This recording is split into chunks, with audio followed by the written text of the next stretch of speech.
ఆర్మూర్ రైతులందరికీ నమస్తే అండి. నా పేరు హరికృష్ణ. నేను మండల వ్యవసాయ అధికారి ఆర్మూర్.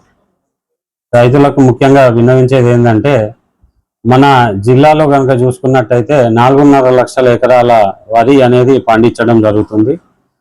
కాబట్టి ఈ 4.5 ఎకరాల వరిని ప్రభుత్వం కొనుగోలు చేయాలన్నా కానీ, లేకపోతే దాన్ని మనం ప్రాసెస్ చేయాలన్నా కానీ, మోనోక్రాపింగ్ కావడం వల్ల భూసారం కూడా తగ్గిపోయి గవర్నమెంట్ మీదే కాకుండా రైతుల మీద కూడా భారం పడడం జరుగుతుంది. అందుకు అనుగుణంగా మన రాష్ట్ర కేంద్ర ప్రభుత్వాలు కలిపి ఆయిల్ పామ్ పంటని సాగు చేయమని ఎంతో ప్రోత్సాహకాలు ఇచ్చి రైతుల్ని ప్రోత్సహించడం జరుగుతున్నది. అందులో భాగంగా మన ఆర్మూర్లోనే చేపూర్లో 40 ఎకరాల నర్సరీ పెట్టడం కూడా జరిగింది.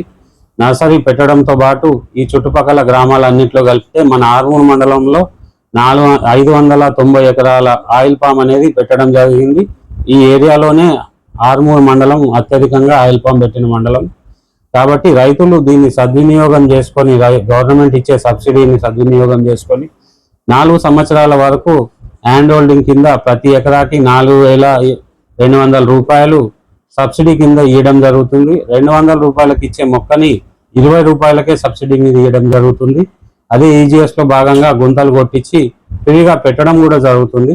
కాబట్టి రైతులు దీన్ని సద్వినియోగం చేసుకొని మన ఎక్స్చెక్కర్ మీద, అంటే భారతదేశము వేరే దేశాల నుంచి ఇంపోర్ట్ చేసుకున్నటువంటి ఆయిల్ ఖర్చు ఏదైతే ఉందో 2 లక్షల కోట్లు దీన్ని కాపాడిన వాళ్ళు అవుతారు. ఆయిల్ మనం తినే ఆయిల్ 90% పామ్ ఆయిలే. కాబట్టి రైతులు దీన్ని సద్వినియోగం చేసుకొని, ఇంకొక గొప్ప విషయం ఏంటంటే, ఇటీవల కాలంలోనే కలెక్టర్ గారు కానీ మినిస్టర్ గారు కానీ మన గుట్పాలోనే ల్యాండ్ చూడడం జరిగింది. మోస్ట్ ప్రాబుల్లీ ఆ ల్యాండ్ కనుక మనకు వస్తే అతి దగ్గరలో మనకు ప్లాంట్ కూడా అతి తొందరలో అయిపోతుందని విన్నవిస్తూ రైతులు పామ్ ఆయిల్ మీద దృష్టి పెట్టాల్సిందిగా కోరుతున్నాము. ఈ ఎండాకాలం కనుక మాకు ఈ అప్లికేషన్లు అయితే ఇస్తే జూన్లో మేము నాటేసే విధంగా కూడా చర్యలు తీసుకొని తొందరగా ప్రాసెస్ చేసి రైతులకి సేవ చేయడానికి ముందుంటామని తెలియజేస్తాం.